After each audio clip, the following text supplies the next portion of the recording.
Christmas Eve is going to be perfect, I told myself as I placed the small gift box on my table. She's going to love it. I picked it up again, unable to stop smiling.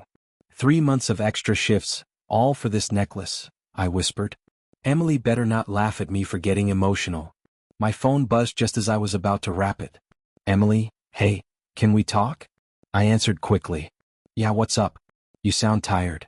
I'm fine, she said, but her voice felt colder than usual. Listen about tonight. I'm really sorry, but I can't make it. I froze. What do you mean you can't make it? You said you had something planned. I know, she whispered. Work called. They need me. I have to go in. But it's Christmas Eve, I said.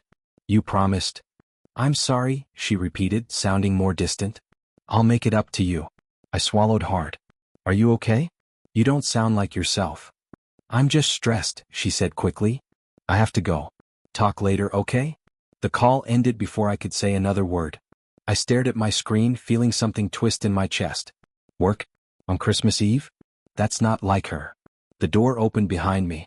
Noah walked in with his usual loud voice. Bro, tell me you're finally ready for tonight? He stopped when he saw my face. What happened? Emily canceled, I muttered. Said she's working. Noah raised a brow. On Christmas Eve? That's what she said. He sat beside me. Did she sound normal? No, I admitted. She sounded off. Cold. He clicked his tongue. I don't like that. You sure everything's fine between you two? We're good, I said quickly. At least, I thought we were.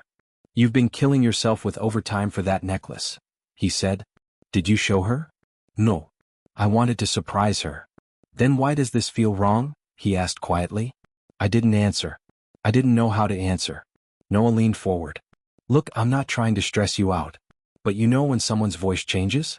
When they talk like they're somewhere else. I nodded slowly. Yeah, that's exactly how she sounded. He sighed. Maybe she's actually busy. Or maybe something's going on. Just, don't ignore your gut.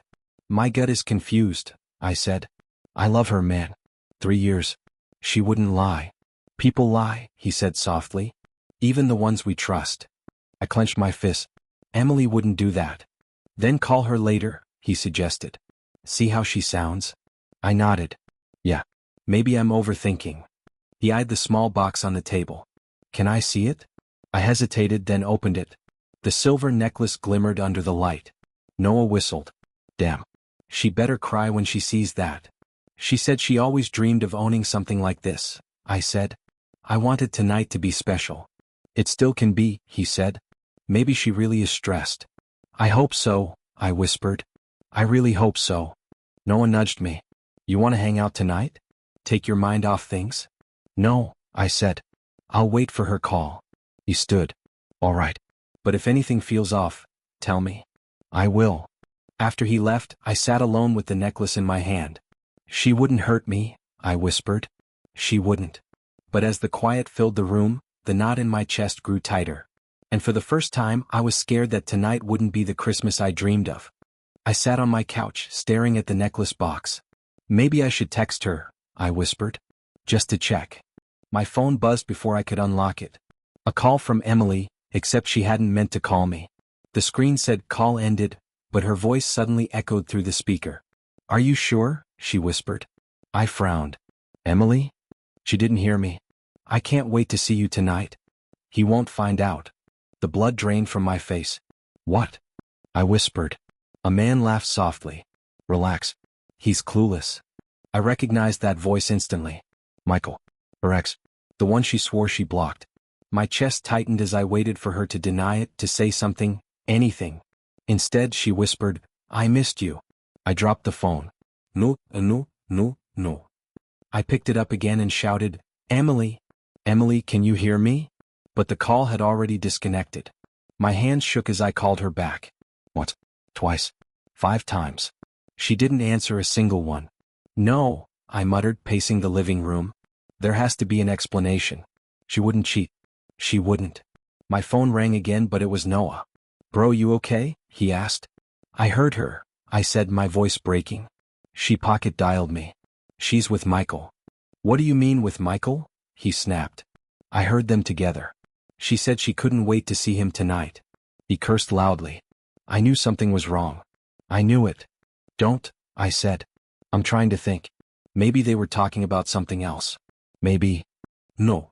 Don't make excuses for her, he cut in. You sounded distraught. I am, I whispered. Where is she now? He asked. I don't know. She didn't answer. Noah exhaled hard. Listen. You need to calm down before confronting her. I can't calm down, I snapped. She lied. She lied to my face. Then breathe, he said. Let me come over. No, imutara. I need space. After he hung up, I slumped onto the couch, gripping my phone so tightly my knuckles hurt. My heart felt like it was cracking open. A message popped up. Sarah, are you still working late? Need help with the report. I blinked at the screen. I didn't want to drag her into my mess, but I needed someone to talk to. I typed, can I call you?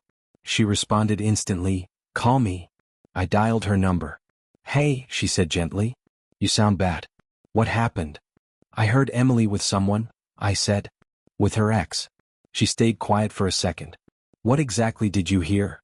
She said she couldn't wait to see him tonight. That I wouldn't find out. That doesn't sound like a misunderstanding, she said softly. I know, I whispered. But I don't want to accept it. Because you love her, Sarah said.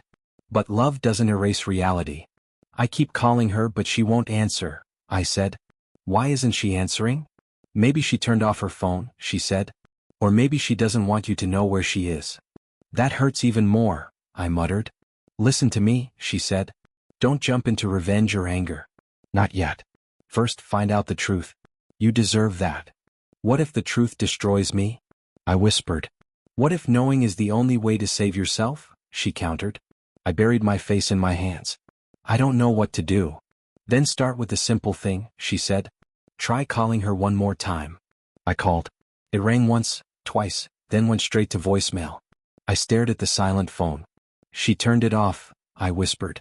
She actually turned it off. The pit in my stomach grew heavier, sharper, deeper. And for the first time I felt something I never expected to feel with her, fear. Check her location, Noah said as he paced in front of me, snow still melting on his jacket. You told me she insisted on sharing it. Use it now. My hands trembled as I pulled out my phone. I don't know if I'm ready. What if it proves everything I fear? Then at least you'll stop guessing, he said. Come on. Do it. I opened the app slowly. It's loading, hold on. The map blinked once then zoomed in. My throat tightened. She's not at work. Where then? He asked. I swallowed hard. Outside the city. Near the old ridge. At a cabin. Noah's expression darkened. The same cabin you two talked about? The one you said felt like a future home. Yeah, I whispered. That one. He grabbed his keys. We're going. You're not facing this alone. I'm terrified, I said. What if I see something I can't handle? You already heard something you couldn't handle, he replied. This is just the truth catching up. We stepped outside, cold air biting my face. Snowflakes hit my cheeks like tiny sparks. Feels like the world's warning me, I muttered. Or preparing you, Noah said. Get in. As he started the car, I clenched my hands. These roads will be bad. That's why I'm calling Liam, Noah said. He knows this whole area better than we do. Fine, I said. Please call him. Noah dialed. Liam? We need your help. Liam's voice blasted through the speaker. Tell me it's not another one of your, I got stuck in a ditch, emergencies. It's worse, Noah said. Relationship disaster. Say no more, Liam replied. Meet me at the ridge entrance. When the call ended, I exhaled shakily. I can't believe I'm doing this. You're doing it because someone you trusted broke something important, Noah said. And you deserve to know how badly. I didn't answer. My fingers dug into the small gift box in my jacket. I bought this for tonight, I whispered. She once said she wanted Christmas memories that felt like stories. Maybe this becomes one, he said softly. Just not the kind you hoped for. The road narrowed as we approached the ridge. Liam stood beside his truck, waving us down, snow collecting on his hair. You two look like ghosts, he said. Thanks, I muttered. What's going on? Liam asked. His girlfriend might be cheating, Noah said. I never said that, I cut in. I just know she's with someone, and I know who that someone probably is. Liam crossed his arms. Cabin's a bad sign. No one goes there unless they mean to be alone. Yeah, I said, my stomach twisting. I figured. Follow me, Liam said. Stay close. Roads are ice. As we followed his truck deeper into the woods, branches scraped against the windows. Snow thickened, turning everything into a white blur. You okay? Noah asked quietly. No, he whispered. Every mile feels like I'm driving toward the moment my life breaks. You're stronger than you think, he said. You'll survive whatever's up there. I stared at the necklace box in my hands. She told me she wanted to wear it this Christmas. Maybe you'll keep it, Noah said gently. For yourself.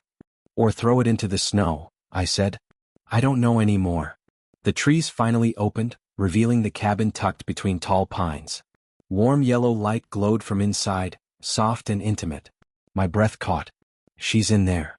Liam stepped out of his truck and looked back at us. This is it. Whatever truth you're looking for, it's behind that door. I felt my heartbeat pounding in my ears. Let's go, Noah said. And together we stepped toward the cabin that would change everything. I reached the cabin slowly, forcing my breath to stay steady as the snow cracked beneath my boots. Noah whispered, You sure you want to do this? I nodded, though my throat felt like it was closing. I stepped closer to the window, wiped the fog with my glove, and the moment I saw her, every sound in the world disappeared. Emily, I breathed, barely recognizing my own voice. She stood in the middle of the cabin, wearing the dress I bought her last month, the one she said made her feel safe with me. But what shattered me wasn't the dress.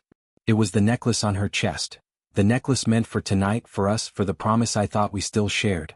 Michael's hand traced the same necklace as if it was always his to give. I felt my knees weaken.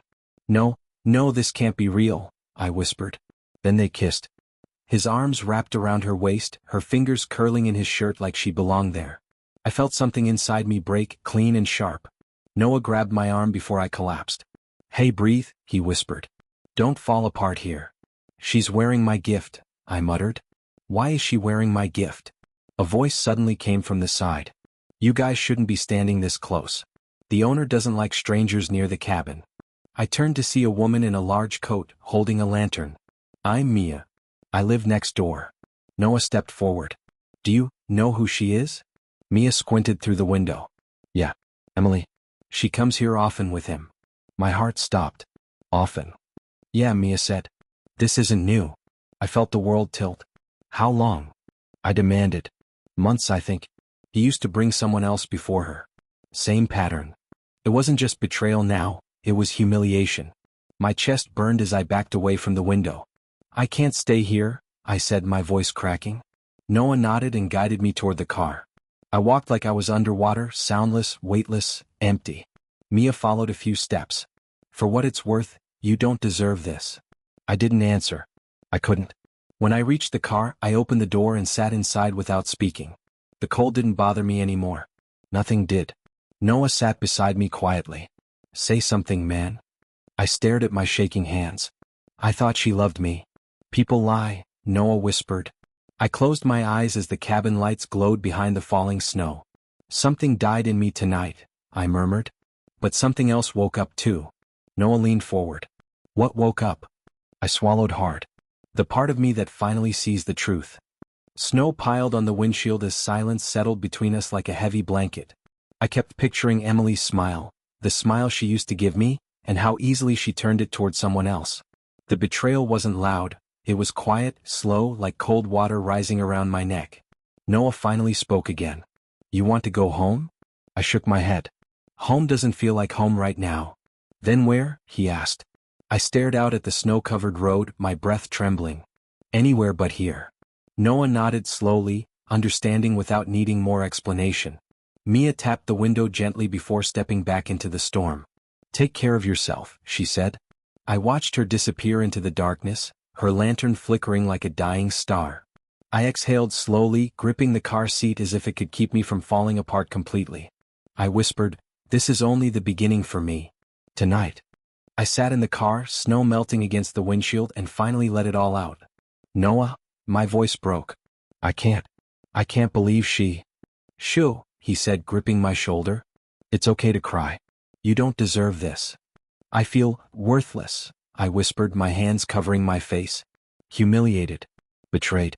Everything I thought meant something, nothing. He didn't answer at first. Just let me cry. After a while, his voice came softly. Listen, none of this is your fault. She made her choices. I leaned back, letting tears burn my cheeks. Choices? Yeah, well, her choices destroyed me. The phone rang. I wiped my face, half hoping it wasn't her. It was Sarah. I answered. Hey. You sound terrible, she said. Are you okay? I laughed bitterly. Terrible doesn't even cover it. Talk to me, she insisted. I want you to hear this. Her choices don't define your worth. Do you hear me? I hear you, I whispered, but my chest tightened. I feel like I've been erased. Then stop letting her erase you, she said firmly. You're better than this. You always were. I swallowed, my hands shaking. I can't just let it go. Then don't, she said. Not yet. Just start with yourself. Rebuild. Don't let her ruin your story. I ended the call and stared at the necklace box in my lap. The promise I made, the dream I had, gone. I pulled out my phone, scrolling through messages, each one a dagger in my chest. Enough. I deleted every message from Emily. Every memory she left in digital form vanished with a single tap. My future with her, imagined and cherished, gone. Noah watched silently. Feels good? He asked. Better? I said, but my voice was tight. I can't let this destroy me. Not anymore. Then my phone buzzed with a voice message. Arthur. My uncle. I hesitated, then pressed play. Hey, he began, I know you're hurting. I won't sugarcoat it. Heartbreak either breaks you or rebuilds you. You choose. Pain is heavy, but it's also fuel. Don't waste it. Use it to become stronger. Remember that and call me when you're ready to talk. Arthur. I pressed the phone to my chest, feeling his words settle like fire in my veins. You okay? Noah asked, noticing the change. I think so, I said. My voice sounded different, sharper, steadier. I feel something new. Not sad. Not broken. Angry maybe. But it's clean. Focused. That's the man I wanted to see, Noah said with a small grin. I took a deep breath, letting it out slowly. I choose me, Noah. For the first time, I'm choosing myself over her, over Michael, over everything that tried to pull me under. Good, Noah said. About time. I looked out at the falling snow, the cabin in the distance still glowing faintly, and felt a strange peace. She won't get to control me anymore. Not her. Not him. No one. Exactly, Noah said. Now what?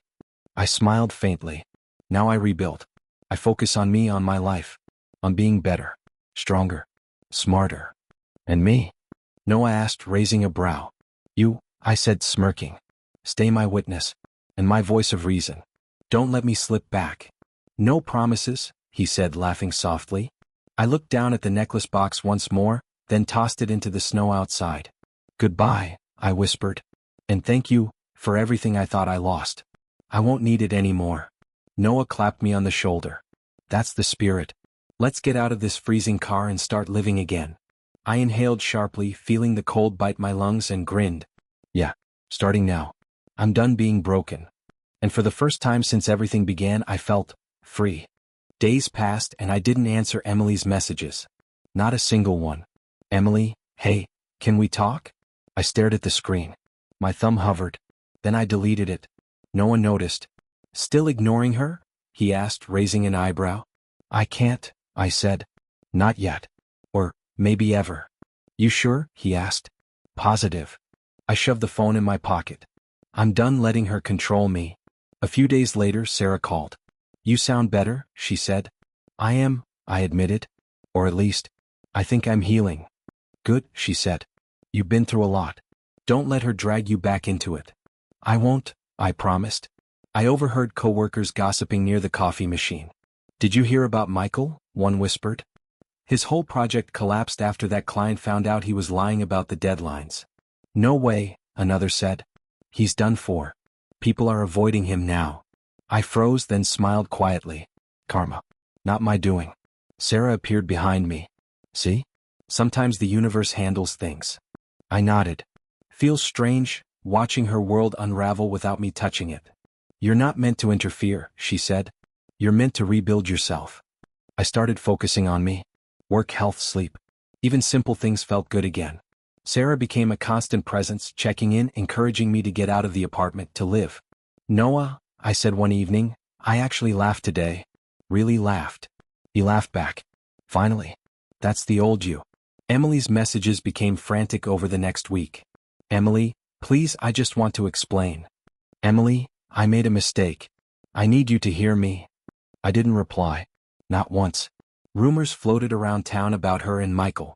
Friends stopped returning her calls. Coworkers whispered. Social media painted her as someone unreliable, careless, foolish. Noah shook his head. I can't believe it. You're the only calm one here. I don't feel anything for her anymore, I admitted. Just emptiness. Relief even. Then one night my phone buzzed again. Emily, can we talk? I stared at the screen. The words meant nothing. My heart didn't race. My stomach didn't twist. I felt neutral. Noah, I said, showing him. Block her, he suggested. I won't, I said. I just don't care anymore. That's enough. The next morning I heard someone talking at work. Michael blocked her after using her, a coworker said. She's alone now. No one wants anything to do with her. I exhaled slowly. Karma again. Not my hands, but it felt satisfying anyway. I told Sarah later. It's weird. I expected anger. I expected wanting revenge. But I don't feel that. Good, she said. You've moved beyond her. I nodded. Yeah, it's not revenge. It's peace. And finally, I'm in control. For the first time, the power dynamic had shifted. She had no hold over me. Not through guilt, not through charm, not through manipulation. I looked at my phone. Another message from Emily. Please? I just need closure. I left it unread. Sarah smiled. That's the right choice. I know, I said. I don't need to explain myself. I don't need her validation. I just live my life and let her deal with hers. Noah clapped me on the shoulder. Good. About time you put yourself first. I leaned back, watching the sunset from my apartment window. Snow glinted faintly on the rooftops outside. A quiet smile tugged at my lips. For once, I wasn't the one begging, pleading, or hurting. And the relief strangely felt like freedom. Emily was crumbling, karma was real, and I was finally standing tall. The knock at the door made my chest tighten. I wasn't expecting anyone. I opened it. Emily stood there. Her eyes red and swollen. She sniffled, trying to pull herself together. I need to talk to you, she said. I didn't step aside. You do. Yes, she whispered. I made a mistake. I was confused. Michael, he lied to me again. Isterte here. For the first time I really saw her. Not the girl I loved, not the one I imagined my future with. Just someone who never valued me. Emily, I said quietly. I saw everything at the cabin. Her face went pale. You saw? Yes, I said. Every kiss. Every moment. I watched you with him, wearing my gift. Wearing my trust. She trembled. I didn't mean. I don't care about meaning anymore, I interrupted. It doesn't fix what you did. It doesn't change the fact that you lied to me for months. That you treated me like I was replaceable. Tears streamed down her face. I'm sorry, please, I can fix this. I can. No, I said firmly. You can't. You can't fix something like this. Not with words, not with apologies, not with excuses. She shook her head violently. Please? I love you. I was confused. I took a deep breath. Emily, stop. I don't want to hear it. I saw you clearly for the first time today. And I realized something important. What? She whispered, desperate. That I don't need you anymore. Her lip quivered. I don't understand. You never valued me. Not really. And I deserve better than someone who lies, cheats, and manipulates. She dropped to her knees. Please, just one chance. I'll leave him, I swear. I'll do anything. I knelt beside her, careful not to touch. Emily, this isn't about him. This is about you. And you've made your choice. You chose him. You chose betrayal. And I can't walk back into that. She sobbed, shaking her head. I can't, please. I'll never love anyone like I love you. I shook my head. It's too late. For both of us. The person I loved died the day you chose someone else over me. A voice echoed behind her. Is everything okay? Ava stepped through the doorway. Noah's sister. I hadn't expected her. She paused, taking in the scene. Emily on her knees, crying, me standing calm, the tension thick in the air. I can explain, Emily said, looking at Ava. Ava's gaze swept over her, steady and judgmental. I think you should leave, she said softly but firmly. This isn't your place anymore. Emily looked at me pleading again. Please, just tell me you'll forgive me. I shook my head. I can't. Forgiving isn't the same as taking you back. I choose myself, Emily. I always will now. Emily's face fell. She scrambled to her feet, tears streaming. I don't know what I've done. Ava stepped forward. You know exactly what you did. And he doesn't owe you anything. Emily ran from the apartment, her sobs echoing down the hall. I didn't chase her. I didn't move. I closed the door slowly and leaned against it, letting out a long, steady breath. Ava looked at me. You did the right thing, she said. Don't let her back in. No, I said quietly. Never again. We stood there for a moment, the room silent except for the faint sound of snow outside. For the first time in weeks I felt no anger, no sadness, no longing. Just clarity. I whispered to myself, I choose me. Ava nodded. Good. Keep choosing yourself. And I knew I would. I woke up the next morning with a strange lightness. The apartment felt calmer, quieter. For the first time in weeks I didn't dread checking my phone. Morning, Sarah called as I made coffee in the kitchen. Morning, I said, smiling genuinely. Didn't expect to see you this early. I wanted to check in, she said, pouring herself tea. How are you feeling today? Better, I admitted. Actually, good. Good? She raised an eyebrow. Do you even know what that feels like anymore? I laughed softly. Feels a little foreign. But I think I'm starting to remember. Good, she said. You deserve this. I leaned against the counter. I've been thinking about what Arthur said, the voice message after everything. You mean your uncle? She asked. Yes. About heartbreak being just a chapter, not the whole story. I think I finally get it. That's a big step, she said. You've been carrying guilt and blame for months. I know, I said. I blamed myself for everything, thinking maybe I wasn't enough. But I'm done with that. Sarah smiled. You've earned this chance to rebuild yourself. I nodded. I'm starting small. Work first. I can't let anyone distract me or pull me down. And health. Health? She asked. Sleep, exercise, eating properly, I explained. I didn't even realize how much I neglected myself. I need to be strong, not just physically but mentally too. I can help with that, she said. I know you've been stressed. Let's set some routines. I grinned. Deal. But only if you don't turn it into a lecture. She laughed. I'll try. No promises.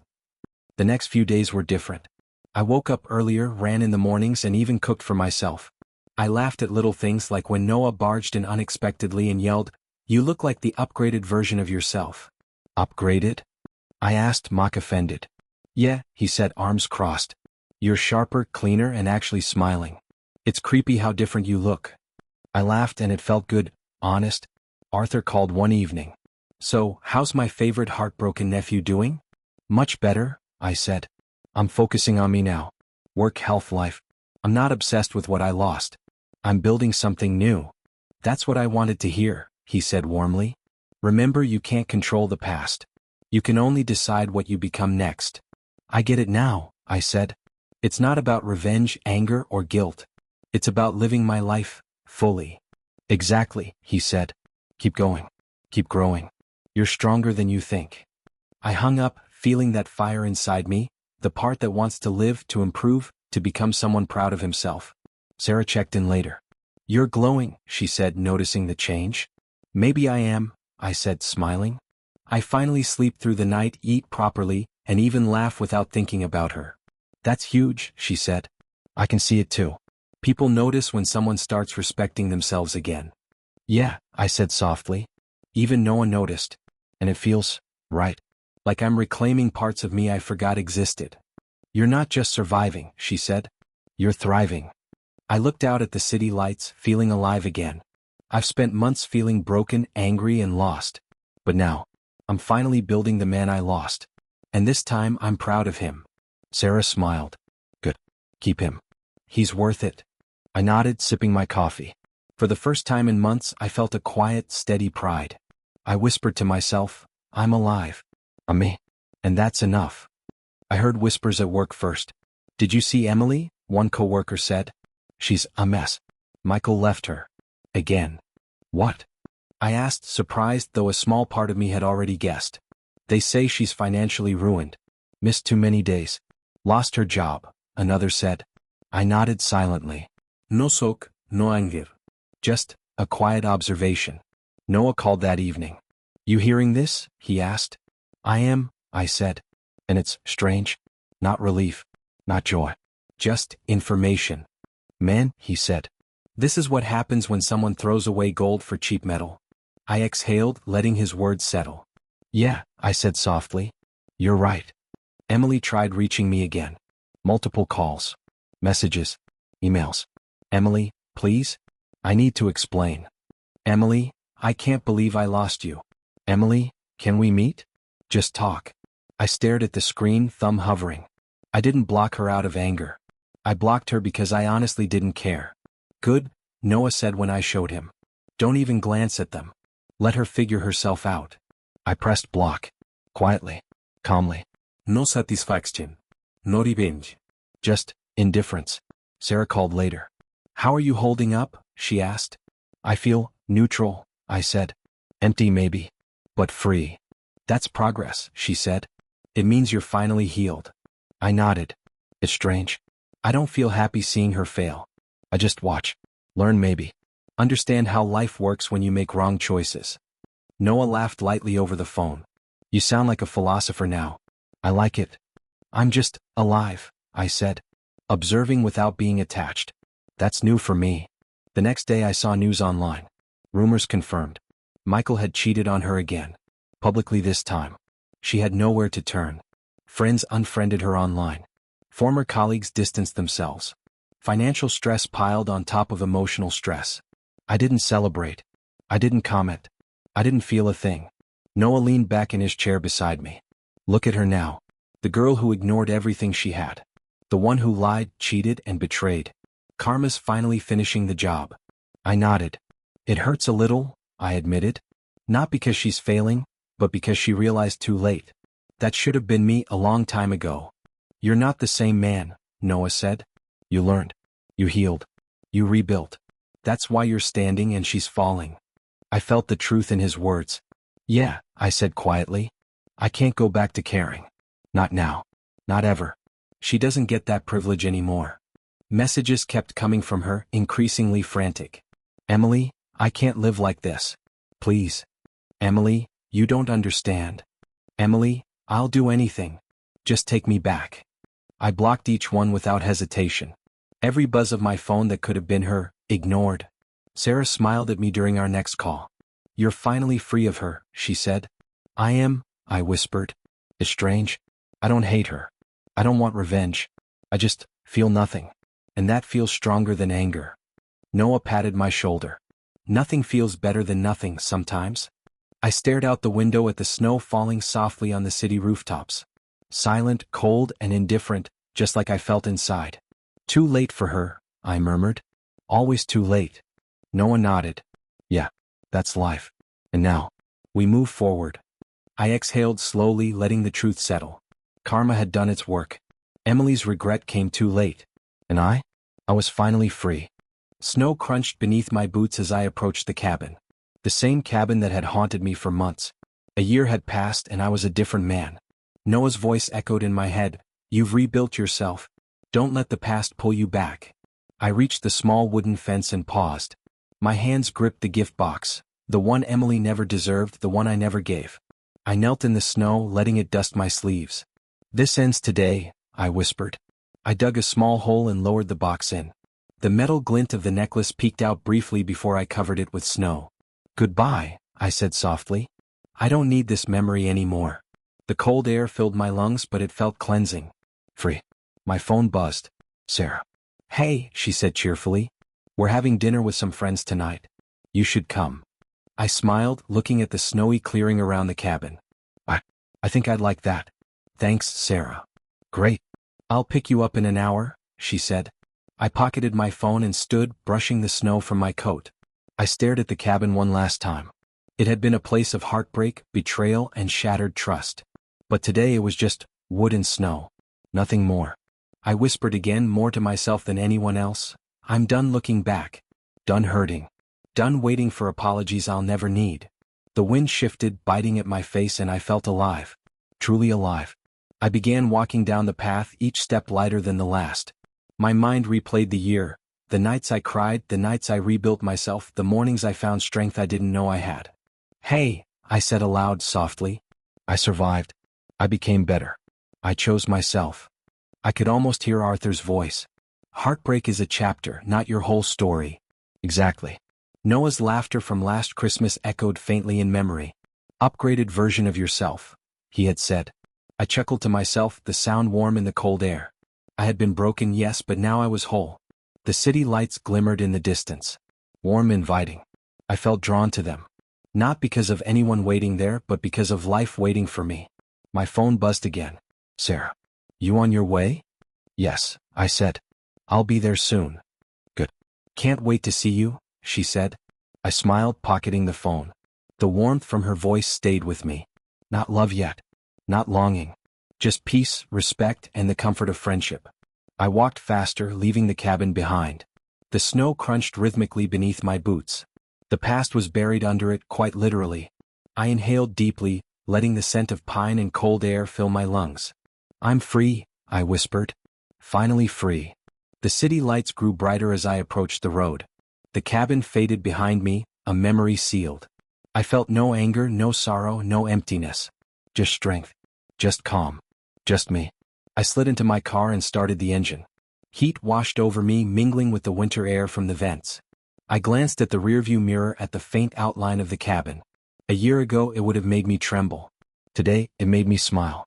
Merry Christmas, to me, I whispered, feeling the words in my chest. The road stretched before me, white and clean, illuminated by streetlights and headlights. I didn't look back. The past no longer held power over me. I drove toward the warm lights of the city, toward laughter, friendship, and life waiting for me. And for the first time in months, maybe ever, I felt truly at peace. I let the snowstorm of last year stay behind me, buried, frozen, and forgotten. Because I had survived. I had rebuilt. Because this was my Christmas. My peace. My story.